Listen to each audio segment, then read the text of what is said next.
America federal bank వడ్డీ రేట్లను తగ్గించడంతో దేశీయ సూచీలు బుల్జోరు చూపిస్తున్నాయి. ఫెడ్ వడ్డీ రేట్ల తగ్గింపు భారత మార్కెట్లకు మేలు చేస్తుందనే అంచనాలు వెలువడడంతో దేశీయ సూచీలు వరుసగా రెండో రోజు లాభాలు అందుకుని జీవనకాల గరిష్టాలకు చేరుకున్నాయి. సెన్సెక్స్ 84,500 పాయింట్ల పైన క్లోజ్ అయింది. నిఫ్టీ 25,750 పైన స్థిరపడింది. రెండు ప్రధాన సూచీలు ఆల్ టైమ్ హైకి చేరుకున్నాయి. Bank index, mid, small cap ఇండెక్స్లు భారీ లాభాలను మూటగట్టుకున్నాయి. దీంతో మదుపర్ల సంపదగా భావించే బీఎస్ఈలో నమోదిత కంపెనీల విలువ ఒక్క రోజులోనే 6 లక్షల కోట్ల రూపాయలు పెరిగి 472 లక్షల కోట్ల రూపాయలకు చేరింది.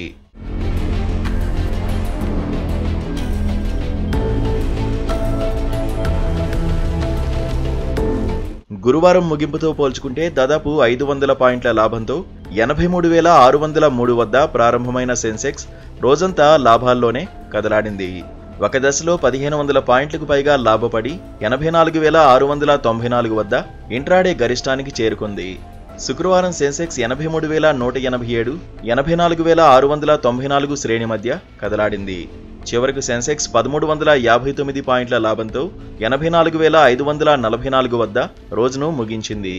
మరోవైపు నిఫ్టీ కూడా సెన్సెక్స్ బాటలోనే కదలాడింది. ఒక దశలో 25,849 వద్ద జీవనకాల గరిష్టాన్ని చేరుకుంది. చివరకు 375 పాయింట్ల భారీ లాభంతో 25,790 వద్ద స్థిరపడింది. సెన్సెక్స్లో Escorts Kubota, M&M, Bosch, ICICI bank షేర్లు లాభాలు సంపాదించాయి.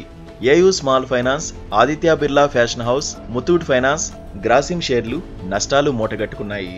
బీఎస్ఈ మిడ్ క్యాప్ ఇండెక్స్ ఏకంగా 856 పాయింట్లు లాభపడింది. బ్యాంకు నిఫ్టీ 755 పాయింట్లు లాభపడింది. డాలర్తో పోలిస్తే రూపాయి మారకం విలువ 83.56గా ఉంది.